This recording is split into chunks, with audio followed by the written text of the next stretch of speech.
Kyrie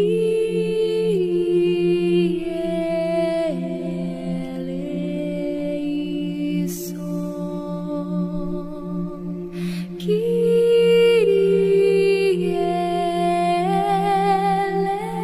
eleison, Kyrie. Olá, bem-vindos a mais um estudo em nosso canal Descobrindo a Espiritualidade. Vamos prosseguir estudando a obra Entre a Terra e o Céu, no capítulo 20, intitulado Conflitos da Alma. Recapitulando os capítulos precedentes, estávamos acompanhando o desdobramento espiritual de Silva, que se encontrou com os personagens do passado que lhe trouxeram muitas mágoas, por conta dos traumas sofridos das traições, e, ao se deparar com os espíritos que envolveram a trama, ele retornou ao corpo ainda conturbado, perturbado, por conta de não perdoar. Nós vimos que ele tem uma grande resistência para perdoar as traições que sofreu e dificuldade para compreender que a lei da reencarnação estava reajustando as consciências.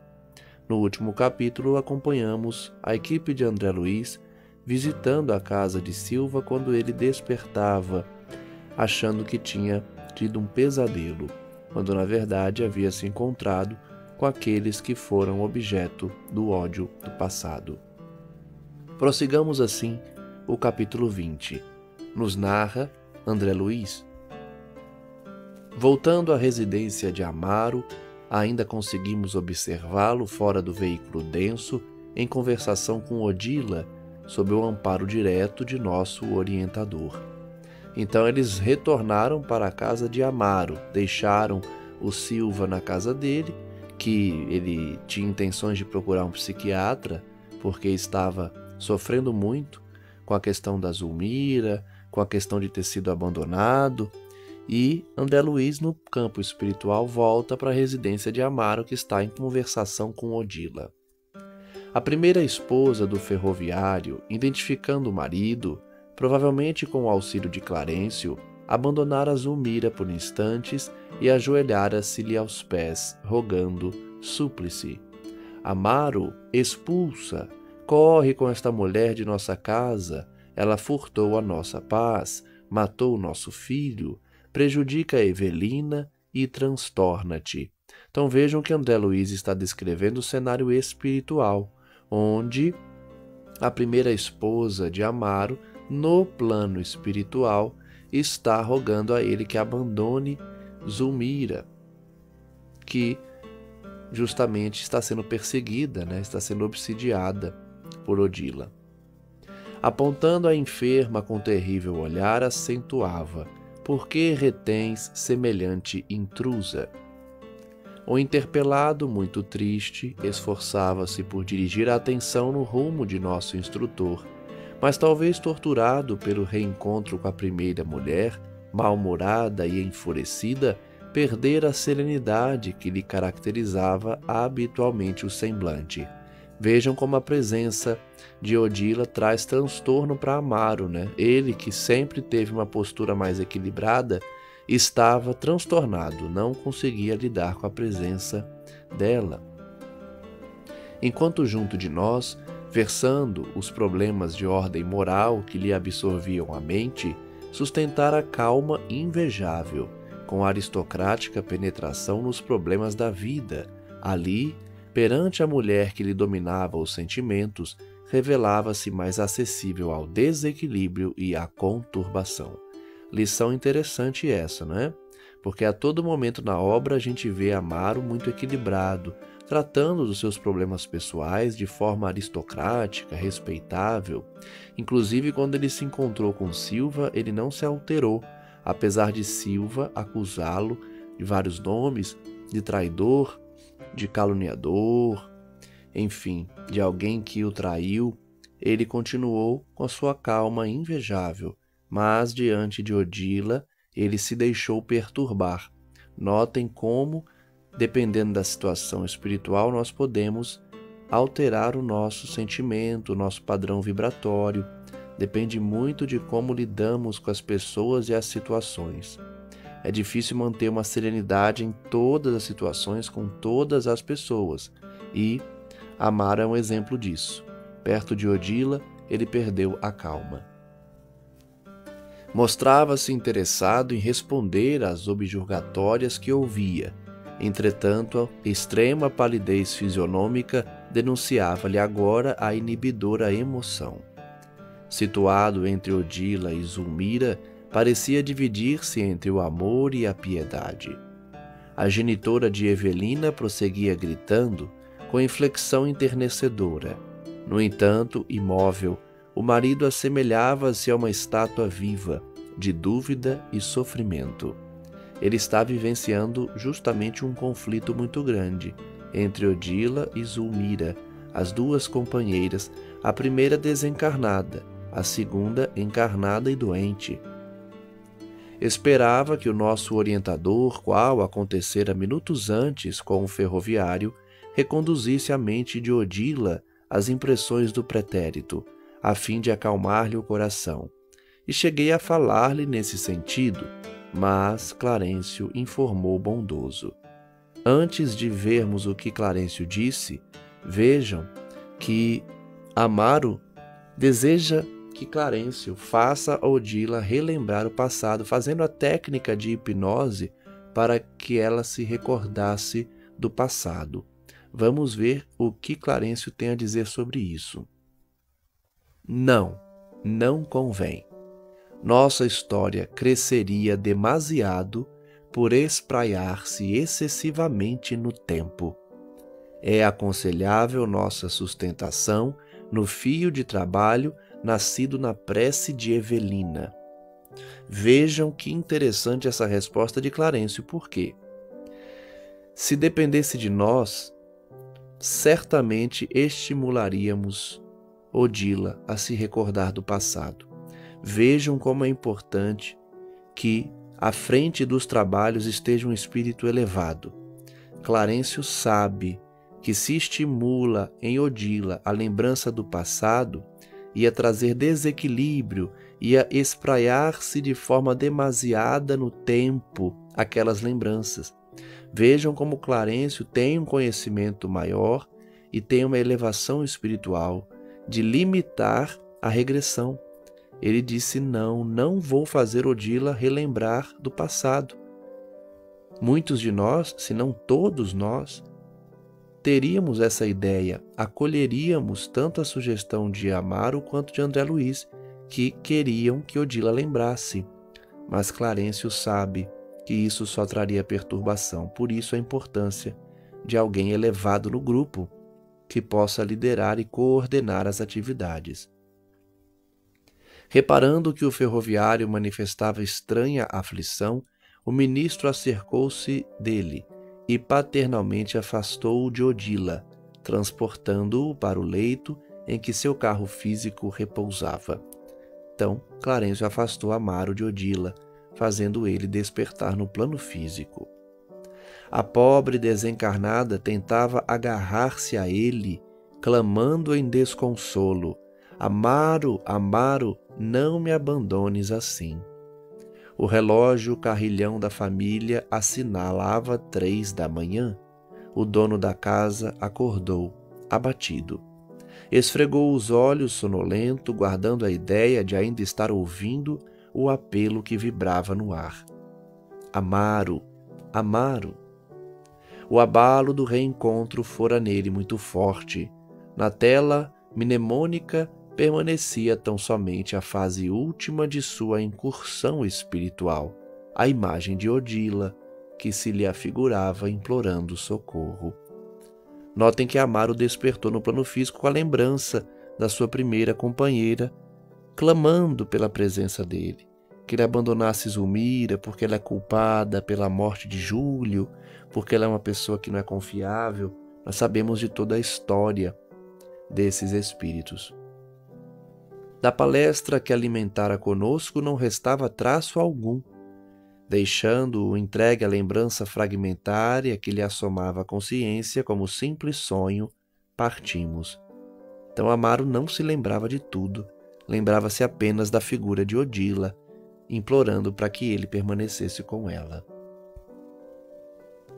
A irmã Blandina solicitava-nos concurso imediato em favor do pequeno Júlio, que confiava aos cuidados de Mariana enquanto nos buscava companhia. Relembrando, a irmã Blandina foi convocada quando o Silva queria falar com o Júlio. Ela foi então até o local e disse que Júlio não tinha condições, por isso deixou o pequenino com Mariana. E agora retornam todos para cuidar de Júlio. Valendo-me da excursão para o lar da bênção, indaguei do ministro quanto a certo enigma que me feria a imaginação. Esteves, ao tempo da Guerra do Paraguai, sofrera tanto quanto Júlio o suplício do veneno. Por que surgiam em ambos efeitos tão díspares? O menino ainda trazia a garganta doente, ao passo que o enfermeiro, vitimado por Leonardo, não parecia haver conhecido qualquer consequência mais grave. Vejam que pergunta interessante de André Luiz, que vai nos trazer uma lição, certamente, sobre o suicídio e sobre o assassinato. Porque o Júlio resolveu tirar sua existência quando descobriu a traição. Já o enfermeiro Silva, na época Esteves, ele foi assassinado. Ambos morreram por conta da ação de um veneno, mas um foi por suicídio e o outro foi assassinado. Clarencio, sorrindo, explicou afetuoso: não tomaste em consideração o exame das causas. Esteves foi envenenado, enquanto Júlio se envenenou. Há muita diferença. O suicídio acarreta vasto complexo de culpa. A fixação mental do remorso opera inapreciáveis desequilíbrios no corpo espiritual. O mal como que se instala nos recessos da consciência que o arquiteta e concretiza. Vimos Leonardo Pires com a imagem de Esteves atormentando-lhe a imaginação, e observamos Júlio enfermo até agora, em consequência de erros deliberados aos quais se entregou há quase 80 anos. Então vejam como o traço de quem decide matar, seja outrem, seja a si mesmo, traz consequências por muitos e muitos anos. Tanto o assassino quanto o suicida marcaram seus perispíritos e trouxeram grande sofrimento. Um via a vítima o tempo todo junto dele.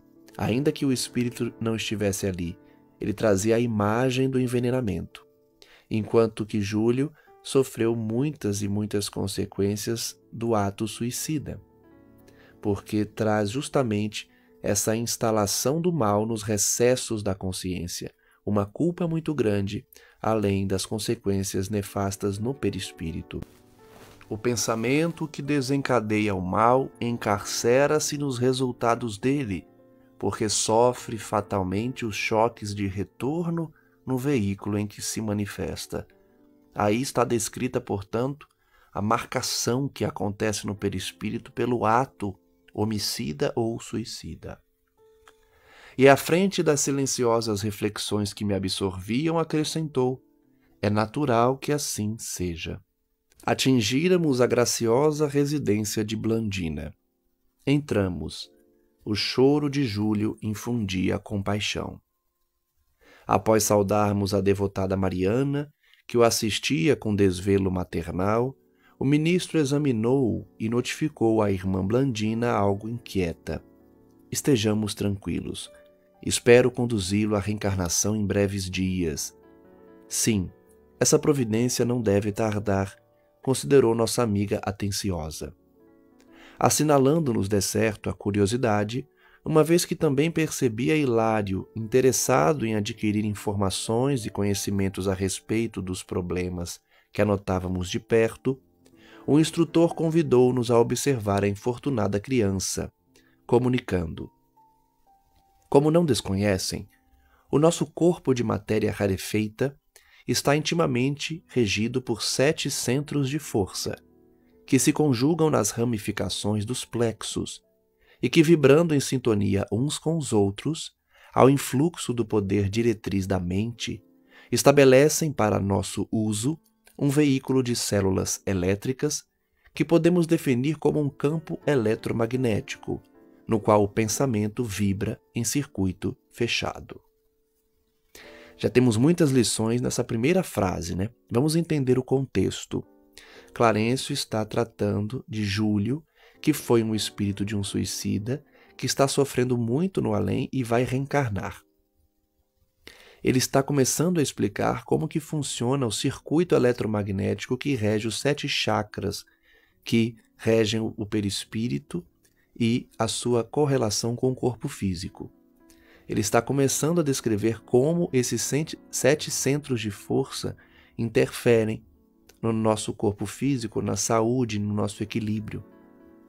Quem realiza um ato de violência acaba lesando esses centros de força, e a mente, que coordena todo o equilíbrio, envia para esses centros de força os sinais de equilíbrio ou desequilíbrio. Nossa posição mental determina o peso específico do nosso envoltório espiritual. Olha só que interessante. Para sabermos se somos seres elevados ou não, analisemos a nossa mente. No plano espiritual, seremos mais leves ou mais pesados no sentido fluídico, a depender da nossa mente e, consequentemente, o habitat que lhe compete. Mero problema de padrão vibratório. Cada qual de nós respira em determinado tipo de onda.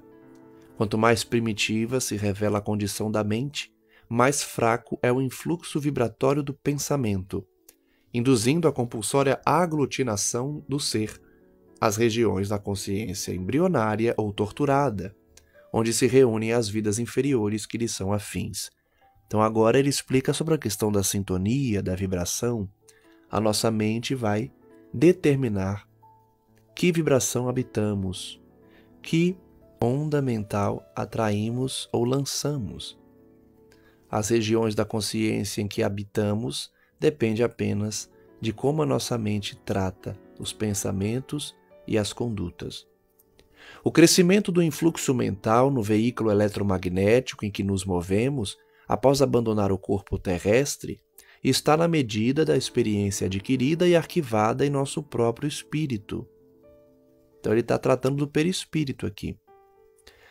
Como estaremos no além após a morte, será determinado pelo influxo mental de anos aqui na Terra em que experimentamos a reencarnação. Os arquivos da alma estarão impressos no perispírito.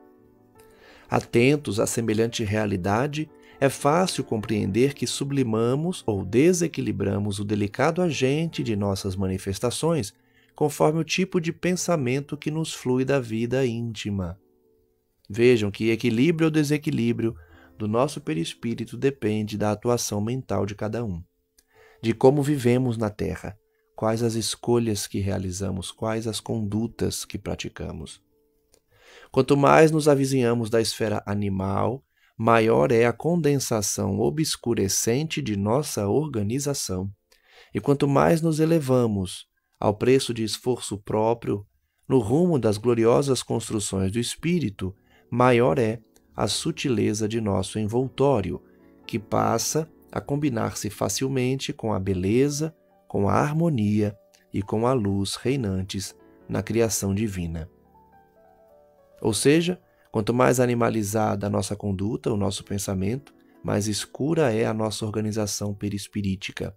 Escura não no sentido de cor apenas, mas no sentido de vibração pesada, desequilibrada. Enquanto que, se elevarmos o nosso pensamento pela conduta digna na reencarnação, nos integraremos à beleza e à luz divinas. Ouvíamos as preciosas explicações em Levados, mas Clarencio, reparando que não nos cabia fugir do quadro ambiente, voltou-se para a garganta enferma de Júlio e continuou. Não nos afastemos das observações práticas para estudar com clareza os conflitos da alma. Tal seja a viciação do pensamento, tal será a desarmonia no centro de força, que reagem em nosso corpo a essa ou aquela classe de influxos mentais. Essa lição aqui é muito importante, porque fala da doença ou da saúde do corpo físico, a depender de como direcionamos as energias aos centros de força. Então vejam, Júlio ingeriu um veneno, ceifando sua própria existência. Ele poluiu, ele desequilibrou o centro de força laríngeo, da garganta, e esse desequilíbrio acompanha o seu perispírito no além. Essa lição de Clarencio nos serve também para buscarmos a autocura, por meio da meditação, por meio da conduta digna, do pensamento elevado, nós podemos harmonizar nossos centros de força, curando muitas vezes doenças que se encontram nesses pontos por conta de desequilíbrios do passado. É um exercício que podemos realizar diariamente, buscando a harmonia dos centros de força, seja qual for a necessidade de cada um. Apliquemos a nossa aula rápida, tanto quanto nos seja possível, a terminologia trazida do mundo, para que vocês consigam fixar com mais segurança os nossos apontamentos. Então, Clarencio vai utilizar a nomenclatura médica aqui da Terra para explicar isso. Analisando a fisiologia do perispírito, classifiquemos os seus centros de força, aproveitando a lembrança das regiões mais importantes do corpo terrestre. Então, vamos ver qual classificação ele usa para a fisiologia do perispírito, como ele vai denominar cada centro de força. Temos, assim, por expressão máxima do veículo que nos serve presentemente, o centro coronário, que na Terra é considerado pela filosofia hindu como o lótus de 1000 pétalas, por ser o mais significativo em razão do seu alto potencial de radiações, uma vez que nele assenta a ligação com a mente, fulgurante sede da consciência. Então veja que ele trata primeiro do centro coronário, relembrando a lição do hinduísmo, que o compara a um lótus de 1000 pétalas, por conta das inúmeras ligações que tem com a mente. Esse centro recebe em primeiro lugar os estímulos do espírito, comandando os demais, vibrando, todavia, com eles, em justo regime de interdependência. Então ele inicia explicando o principal deles, que é o centro coronário. Considerando em nossa exposição os fenômenos do corpo físico e satisfazendo aos impositivos de simplicidade em nossas definições, devemos dizer que dele emanam as energias de sustentação do sistema nervoso e suas subdivisões, sendo responsável pela alimentação das células do pensamento e o provedor de todos os recursos eletromagnéticos indispensáveis à estabilidade orgânica. Vejam a importância do sistema coronário como esse centro de relações que emana para os demais centros de força e alimentam as células do pensamento. Cuidam do sistema nervoso, das suas subdivisões, é o provedor dos recursos eletromagnéticos, indispensável ao equilíbrio orgânico. Vejam como nós temos que trabalhar esse centro coronário para trazer equilíbrio físico também ao corpo, saúde ao nosso corpo. É por isso o grande assimilador das energias solares e dos raios da espiritualidade superior, capazes de favorecer a sublimação da alma. O centro coronário também absorve, portanto, os fluidos e as luzes do Altíssimo, a luz solar e a luz espiritual. Logo após, anotamos o centro cerebral, contíguo ao centro coronário, que ordena as percepções de variada espécie, percepções essas que na vestimenta carnal constituem a visão, a audição, o tato e a vasta rede de processos da inteligência que dizem respeito à palavra, à cultura, à arte, ao saber. Percebam que o centro cerebral, ele contíguo ao centro coronário, vai tratar das funções de sensações do corpo físico, visão, audição, tato. E como um indivíduo que desequilibra esse centro de força vai trazer por consequência desequilíbrios nessas áreas, em outras existências. Quem abusa, por exemplo, da arte, da cultura, está lesando o centro cerebral, porque tem ligação direta. É no centro cerebral que possuímos o comando do núcleo endócrinico, referente aos poderes psíquicos.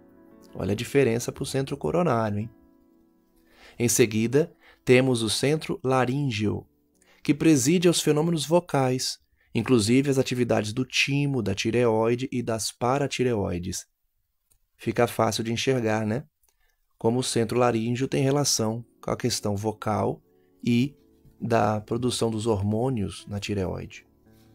Logo após, identificamos o centro cardíaco, que sustenta os serviços da emoção e do equilíbrio geral.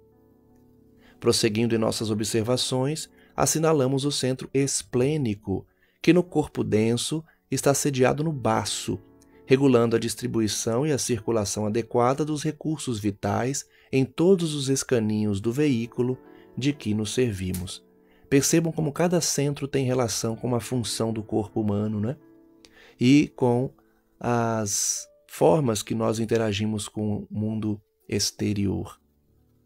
Então nós temos no coronário o principal, no cerebral aquele que determina as funções diversas das sensações, no laríngeo, no cardíaco, que tem total relação com o equilíbrio geral do sentimento e da emoção, do esplênico, que vai trazer aí na região do baço todo o equilíbrio para a distribuição dos recursos vitais, porque tem relação com a nossa alimentação, com a digestão.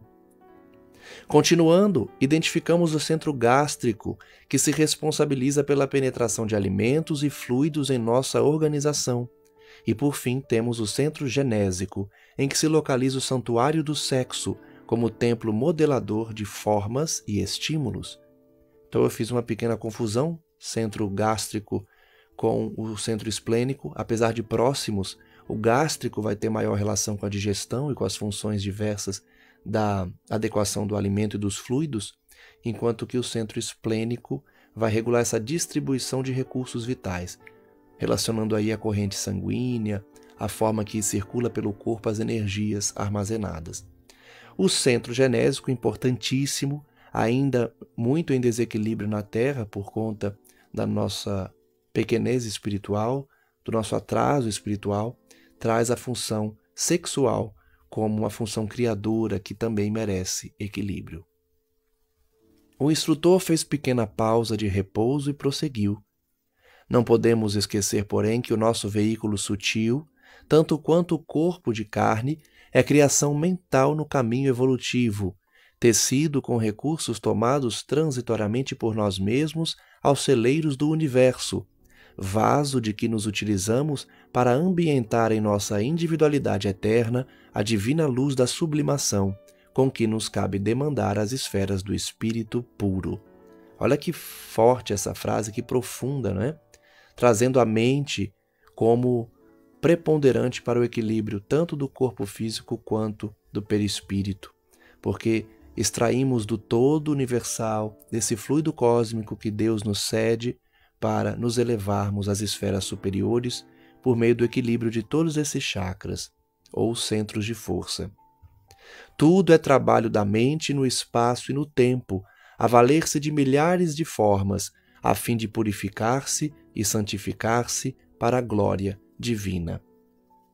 Vigiemos, portanto, a nossa mente, não é? Clarencio afagou a garganta doente do menino, dando-nos a ideia de que nela fixava o objeto de nossas lições e aduziu. Quando a nossa mente, por atos contrários à lei divina, prejudica a harmonia de qualquer um desses fulcros de força de nossa alma, naturalmente se escraviza aos efeitos da ação desequilibrante, obrigando-se ao trabalho de reajuste. Então, como eu falei mais cedo, toda vez que desequilibramos qualquer centro de força, temos que retornar para reequilibrá-lo e sofreremos as consequências desse desequilíbrio na formação do corpo que habitamos, que formamos quando reencarnamos. No caso de Júlio, observamo-lo como o autor da perturbação no centro laríngeo, alteração que se expressa por enfermidade ou desequilíbrio a acompanhá-lo fatalmente à reencarnação. Percebam algo interessante: Júlio já está com a garganta doente no plano espiritual. Vejam que ele já traz a enfermidade pelo desequilíbrio do centro laríngeo ainda no plano espiritual. O seu perispírito já está doente. O seu perispírito já traz o desequilíbrio na área da garganta, e esse desequilíbrio, essa enfermidade será transferida ao corpo físico, será, no momento de formação do corpo, transferida ao órgão correspondente ao centro laríngeo, que é a sua garganta. E como sanará ele semelhante deficiência? Perguntei, edificado com os esclarecimentos ouvidos. Com a serenidade invejável de sempre, o ministro ponderou. Nosso Júlio, de atenção encadeada à dor da garganta, constrangido a pensar nela e padecendo-a, recuperar-se-á mentalmente para retificar o tônus vibratório do centro laríngeo, restabelecendo-lhe a normalidade em seu próprio favor. Então vejam a função da doença, a função da enfermidade, fazer o espírito relembrar, padecer, constrangê-lo a pensar nesse centro de força desequilibrado. E assim, mentalmente, ele vai ser obrigado a recuperar o seu tônus vibratório. A gente pode usar isso para as nossas enfermidades. Busquemos retificar o tônus vibratório por meio da mente, meditação, auto-perdão, melhoria de pensamentos e vibrações, para nós reequilibrarmos qualquer centro de força que porventura tenhamos desequilibrado no passado. E der certo para agravar com mais segurança a elucidação, concluiu: Júlio renascerá num equipamento fisiológico deficitário, que de algum modo lhe retratará a região lesada a que nos reportamos. Sofrerá intensamente do órgão vocal, que sem dúvida se caracterizará por fraca resistência aos assaltos microbianos, e em virtude de o nosso amigo haver menosprezado a bênção do corpo físico, será defrontado por lutas terríveis, nas quais aprenderá a valorizá-lo. Vejam que interessante essa lição de Clarencio. A deficiência de Júlio, apesar dele ter ingerido veneno na existência anterior, vai lhe trazer uma garganta fragilizada. Ele não trará uma deficiência tão gritante, tão terrível como a gente imagina. Ele trará uma garganta que será frágil, não terá muita resistência às doenças, porque menosprezou essa região. As lutas que ele passará fará com que ele aprenda a valorizar essa região da garganta. Então poderia ser pior, mas vejam como a lei divina ela é perfeita. Ele fará com que Júlio traga uma deficiência na garganta como uma fragilidade. Em seguida, porém, o instrutor desdobrou várias operações magnéticas em benefício do pequeno enfermo, que se mantinha calmo, e com os agradecimentos das duas solícitas irmãs que nos ouviam atentamente, despedimo-nos de retorno ao nosso domicílio espiritual. Com o fim do capítulo 20, nós encerramos também o estudo de hoje, refletindo sobre as diversas lições trazidas por Clarencio, por André Luiz e seus colaboradores. Vejam como a lei divina é perfeita e como explica, pelo Espiritismo, de que forma se dá o resgate de nossas faltas. Júlio é um exemplo claro de como o desequilíbrio dos plexos, dos centros de força, dos chakras, podem trazer a necessidade de retificação em outras existências. E como a lei divina é misericordiosa, porque permitirá a Júlio que sofra uma limitação na sua garganta que poderia ser bem mais grave, porque o seu ato foi muito grave. Mas cada um recebe a necessidade correspondente para se curar, para se reequilibrar. A função da dor, da enfermidade, nesses casos, é justamente trazer o espírito de volta ao equilíbrio, para que ele reflita por meio dessa doença a importância que ele deve dar a todos os centros de força e, pelo fato da sua mente trazer o resultado correspondente às suas ações, porque tudo nasce dessa mente, dessa força do pensamento. Todos nós carregamos em nossas mentes as necessidades e as possibilidades que cada um carrega de acertar ou errar. Depende apenas de nós, a escolha que realizamos, porque da mente partirá todos os fluidos e as energias correspondentes aos plexos, aos centros de força, às funções dos chakras, a fim de mantermos o equilíbrio ou de desequilibrarmos por meio de nossas ações. Que possamos refletir dessa forma em todas essas lições, agradecendo a Deus por enviar Cristo, agradecendo ao Mestre por enviar o Espiritismo, que esclarece as leis divinas e nos traz com tanta razão, nos traz com tanto raciocínio e com tanta beleza como se dá a aplicação da lei de Deus. Agradecemos ao nosso mestre amigo, à equipe espiritual responsável pela divulgação da doutrina e que possamos colocar em prática tudo o que aprendemos aqui, buscando por meio da oração, da meditação e do trabalho os meios de obtermos o reequilíbrio dos nossos centros de força. Que cada um de nós possa reequilibrar os seus chakras por meio da sua conduta, por meio da sua mente, cultivando bons pensamentos e boas vibrações e usufruindo da companhia espiritual dos amigos e dos guias. Agradeço, mestre amigo, imensamente, e que a tua luz alcance a todos que nos acompanham os estudos, para que busquemos o aprendizado a cada dia e apliquemos tudo aquilo que aprendemos em nossas existências. Que a paz de nosso mestre amigo abençoe a cada um, que essa paz e essa luz alcance os nossos irmãos e todos que estão em nossos pensamentos, e que a bondade de Maria Santíssima possa nos envolver e abençoar, fazendo-nos com que apliquemos tudo isso no nosso dia a dia, em nossa família, na sociedade, e compreendamos a lei divina, a fim de nos elevarmos cada vez mais e buscarmos o conhecimento que nos liberta. Graças damos ao nosso Mestre Jesus, ao nosso Pai eterno Criador, e que as bênçãos do Senhor nos abençoe a todos. Que assim seja, graças a Deus, e até o próximo estudo.